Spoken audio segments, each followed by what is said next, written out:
Hi everybody, my name is Lizzie and welcome to my book review channel where I share my average opinion on mostly above average books. And today I want to talk about the novel The Heart's Invisible Furies by John Boyd. I just finished this book this morning and I would venture to say that it is at least one of, if not the very best book that I have read so far this year. It is a beautiful, compelling, rich, heartbreaking, hilarious coming-of-age fiction that spans the entirety of the protagonist's life. I will be discussing some of the basic plot, characters, premise before I go into the spoiler section, but if you don't want to know anything about this book other than my general thoughts, I would say if you like books that explore the relationship between an individual and their culture, as well as books that show growth and change over time, especially over a lifetime, you will absolutely love this book. And I don't think my opinion on this is groundbreaking. This is a very, very beloved book. John Boyd is a highly regarded author. Be prepared to laugh and cry throughout because it was very heavy hitting. I did have to take a little bit of a break after I finished reading it because I just felt like I had experienced an entire other person's lifetime within these pages, and it was just so much emotion. But it is such a wonderfully written book, and let's talk about it. So the first part of this review will be spoiler-free, although I will be in general talking about some of the basic points of the story, and then I will put a card up before I jump into any spoilers. So if you don't want to be spoiled, make sure you keep an eye out for this card. The Heart's Invisible Furies was published in 2017, and it chronicles the entire life story of our main male protagonist, whose name is Cyril Avery. And importantly, a point that is drilled into our head over and over and over throughout this book is that he is not a real Avery. Cyril Avery was adopted when he was 3 days old by his parents, Charles and Maud Avery, and they reminded him throughout their entire lives that they adopted him and therefore he is not considered their real son.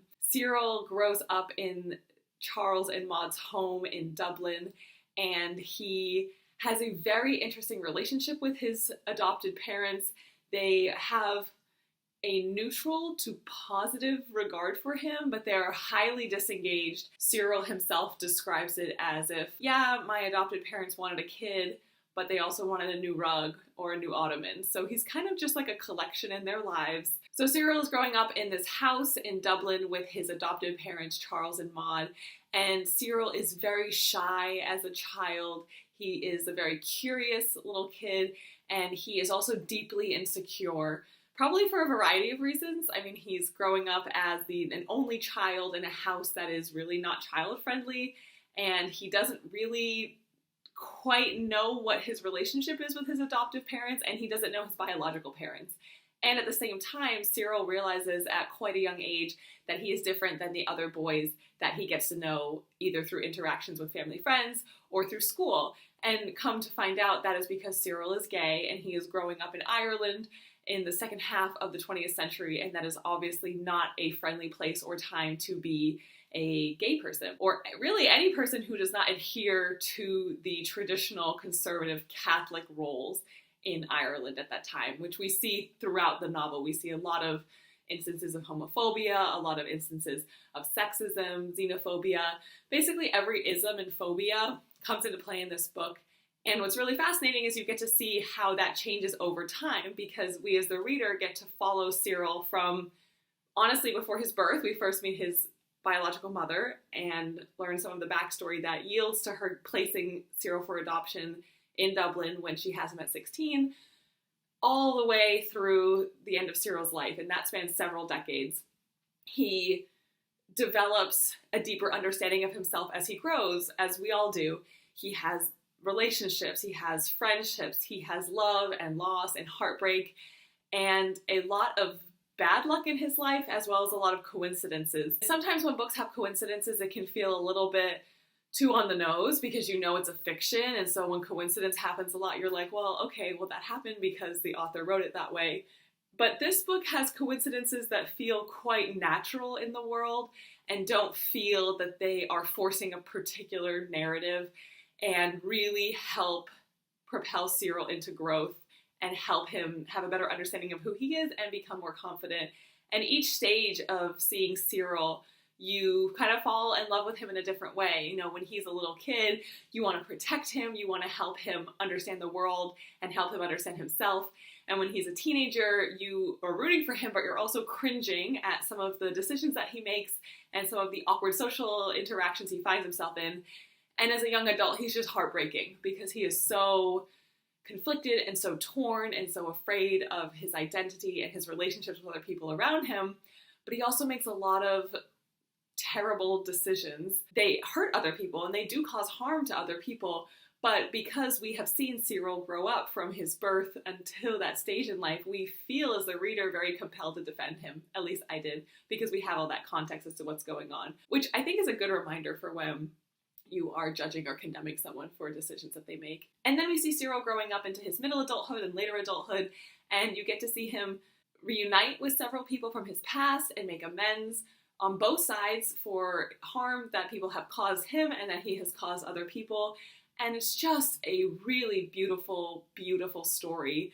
There is a lot of grief and loss and hardship, but there's also a ton of humor and bright spots and friendships and really rich characters that you love when they reappear in Cyril's life.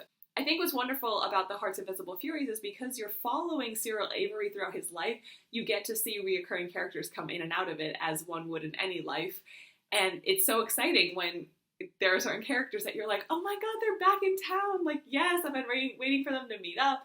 And it's also really a relief when some characters fade out for one reason or another. And like, that is life for all of us, right? Sometimes we're really happy to close a chapter and sometimes we're really happy when things connect again.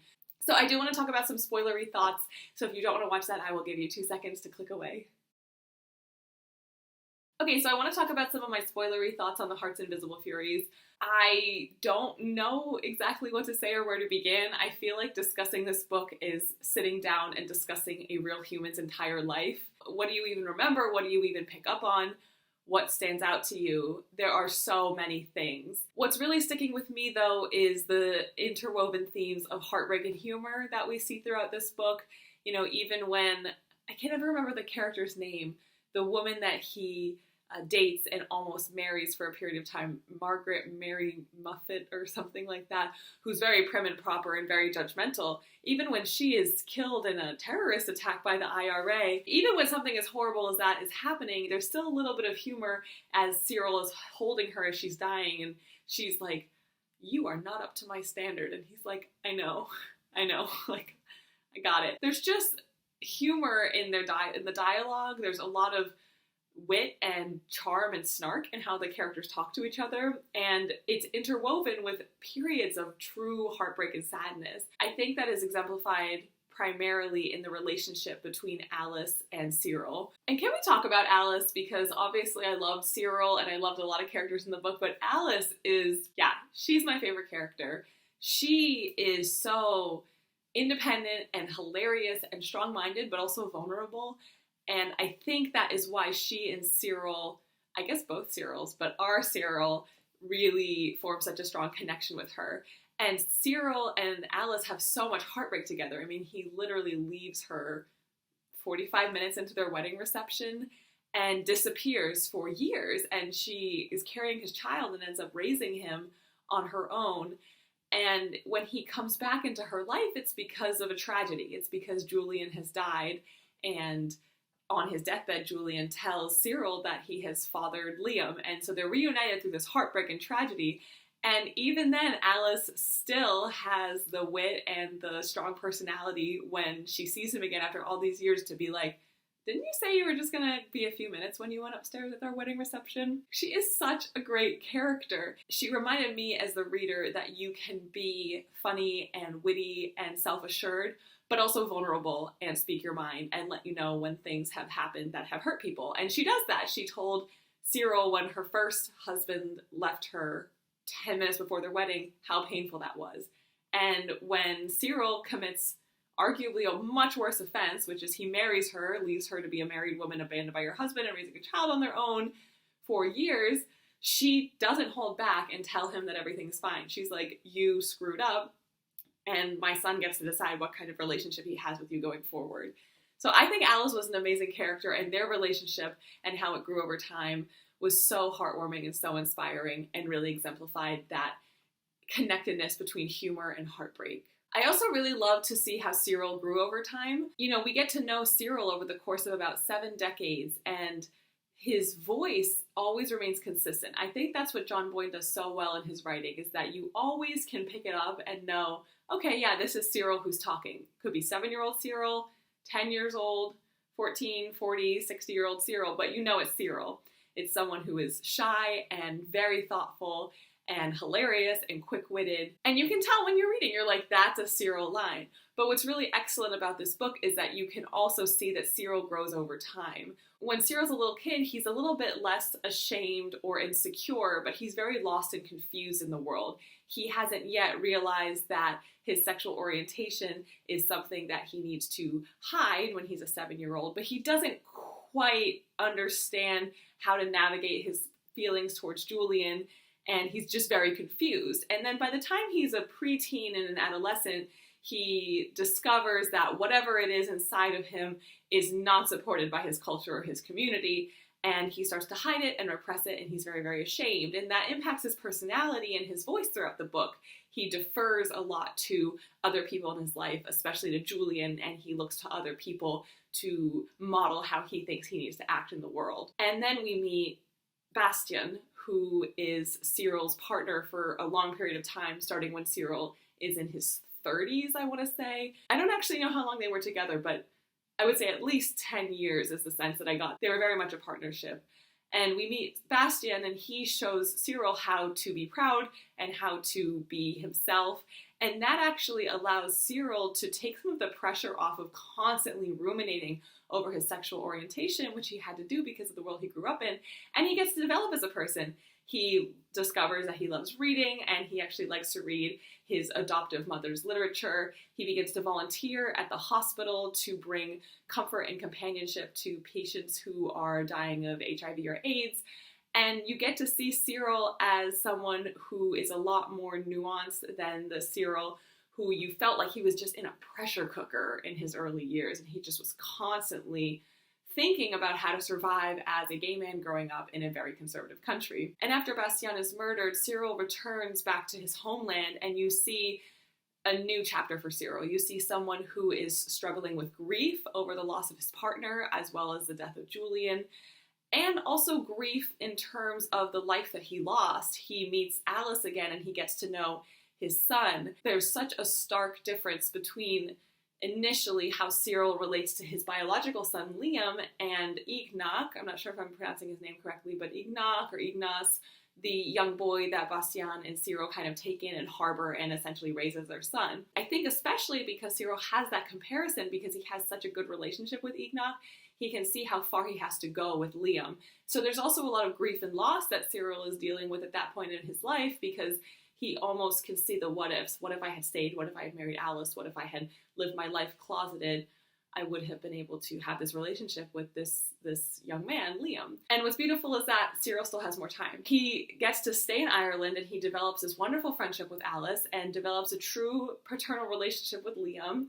And Alice eventually finds a new husband who's also named Cyril, and that opens up a ton of jokes between our Cyril and Alice, because she's now been with 2 Cyrils, and there's this whole who's Cyril 1, who's Cyril 2, and it really irritates her, but in a funny way. And they have this great dynamic where they're just constantly teasing each other. And they can do that because Cyril and Alice both see each other as nuanced people who have made mistakes and have had redemption arcs throughout their stories. Even though I don't think Alice has anything to redeem. She's just peak character. And then we also get to see Cyril in his old age, which is fun.